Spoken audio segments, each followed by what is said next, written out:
Assalamualaikum warahmatullahi wabarakatuh.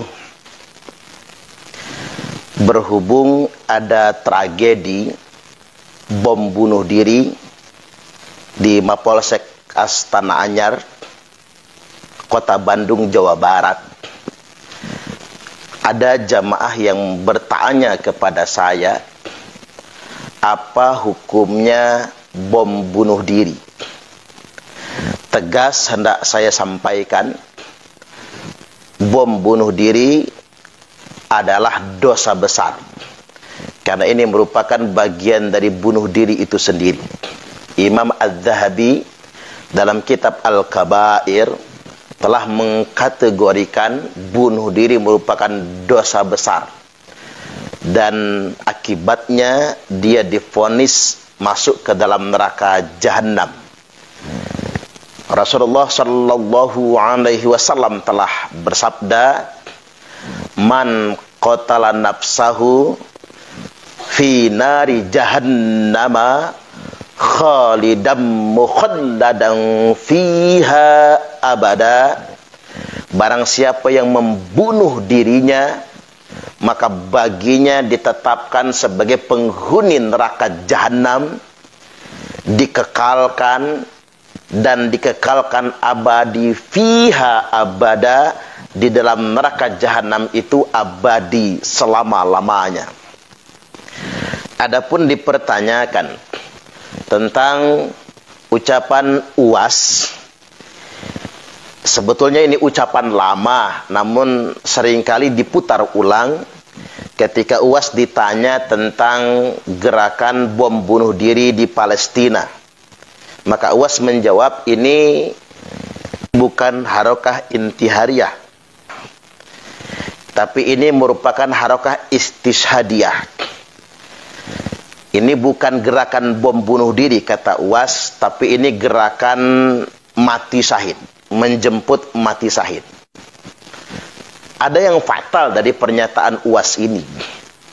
Ini justru sebetulnya melakukan pembenaran terhadap bunuh diri itu sendiri. Yang namanya bunuh diri dalam konteks apapun, baik di Palestina atau di luar Palestina, dalam konteks apapun, bunuh diri tetaplah sebagai bunuh diri. UAS kemudian beristidlal dengan kejadian perang Uhud. Saya juga bingung, ini beliau sedang berdalil sebetulnya atau sedang apa? Membangun dalil atau sedang membuat kias? Kaidahnya nggak jelas ketika diambil dari peristiwa perang Uhud, di mana pasukan kaum muslimin kalah dari pasukan Quraisy Mekah, dan katanya ketika kita masuk ke pasukan musuh maka pasti mati. Ini kan kias yang nggak sesuai sama sekali, nggak tepat. Ini sama saja dong ketika kita membicarakan kisah para pejuang kemerdekaan kita melawan Belanda pakai bambu runcing. Secara logika ketika Belanda pakai senjata otomatis, senjata api, dan kita berperang melawan Belanda yang pakai bedil, kitanya pakai bambu runcing, logikanya kita menghadapi mereka seperti mati bunuh diri. Tapi itu bukan bunuh diri, itu mati syahid. Karena mengapa? Karena yang membuat mereka mati, para pejuang kita, adalah bedil Belanda, bukan bambu runcingnya sendiri. Seandainya yang membuat dia mati itu bambu runcing yang ditusukkan ke tubuh sendiri, itu tetap mati bunuh diri. Kita semua pakai logika yang sehat. Ketika masuk ke pasukan musuh, logikanya 99% mati. Tapi itu bukan mati bunuh diri. Dikarenakan ada upaya aktif untuk berjuang, dan bukan senjata kita yang melukai diri kita. Baik, saya ingin sederhanakan dengan mengutip dalil tentang mati bunuh diri ini begini. Rasulullah Shallallahu Alaihi Wasallam telah bersabda, "Man taradda min jabalin faqatala nafsahu fahuwa fi nari jahannama khalidam mukhalladan fiha abada." Barang siapa yang sengaja menjatuhkan dirinya dari atas tebing, jadi bunuh diri dengan cara melemparkan diri atau menjatuhkan diri dari atas tebing, lalu dia mati, faqatala nafsahu, dia membunuh dirinya sendiri, maka baginya neraka jahanam yang dikekalkan selama-lamanya. Wa man tahassa summan faqatala nafsahu fasummuhu fi yadihi fatahassahu fi nari jahannama khalidam mukhalladan fiha abada. Barang siapa yang meracun dirinya sendiri atau minum racun. Nah, ada kalimat di sini faqatala nafsahu, dia membunuh dirinya dengan racun tersebut. Fasummuhu biyadihi, di mana racun itu di tangannya. Jadi ada hal yang aktif di sini. Jadi milik kita sendiri. Kita sediakan sendiri, kita pegang sendiri, lalu kita minum sendiri. Nah, ini yang disebut dengan mati bunuh diri. Kemudian yang berikutnya, waman qatala nafsahu bihadidatin. Barang siapa yang membunuh dirinya dengan besi. Mengapa menggunakan kata besi? Karena besi ini bisa bedil, bisa pedang, bisa tombak, bisa busur panah, bisa juga bom sebetulnya. Yang kira-kira sama, sejenis. Fahadidatuhu fi yadihi.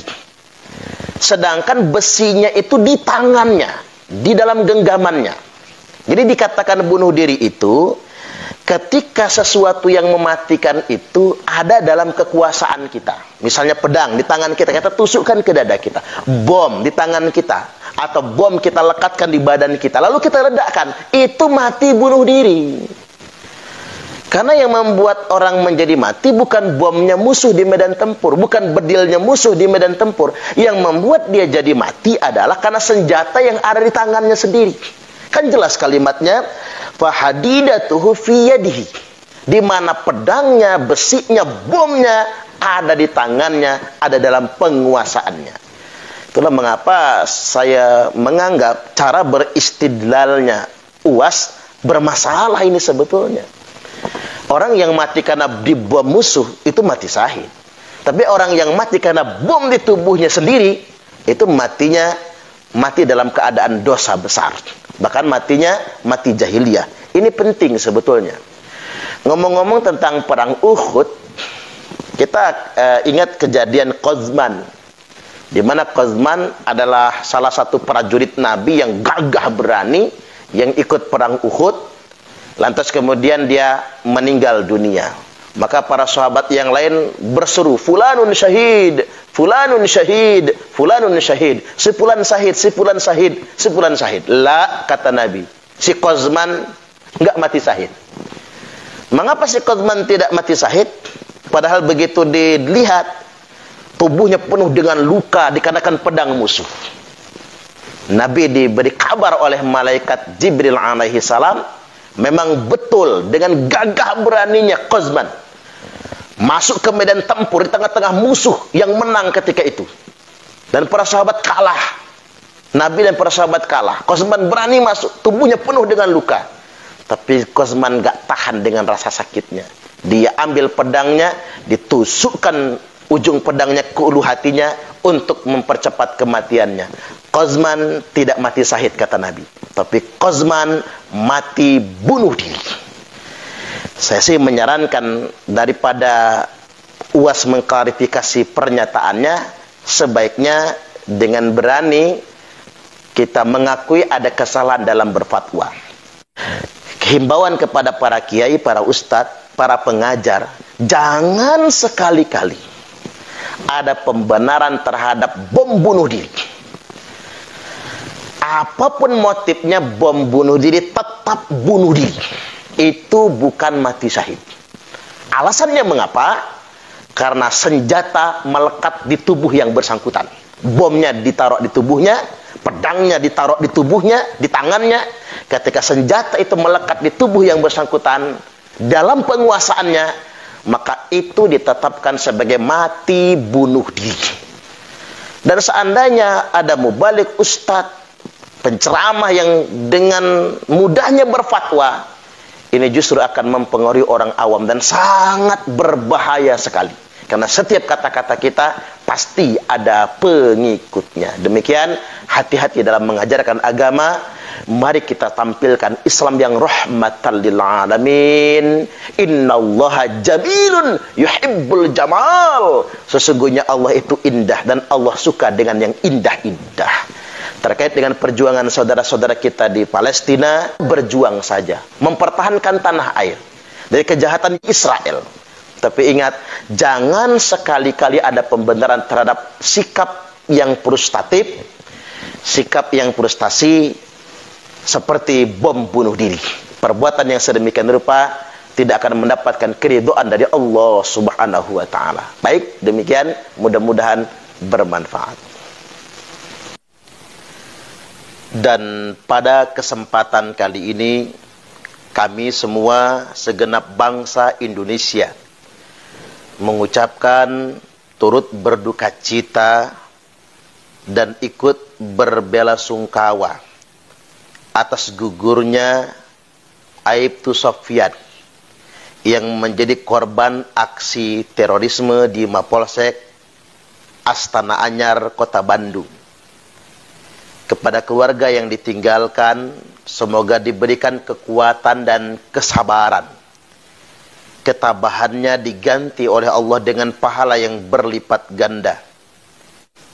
Jadi kita doakan semoga Aibtu Sofyan Allah angkat derajatnya, dimuliakan seluruh keturunannya. Semoga keluarga yang ditinggalkan Allah berikan kesabaran.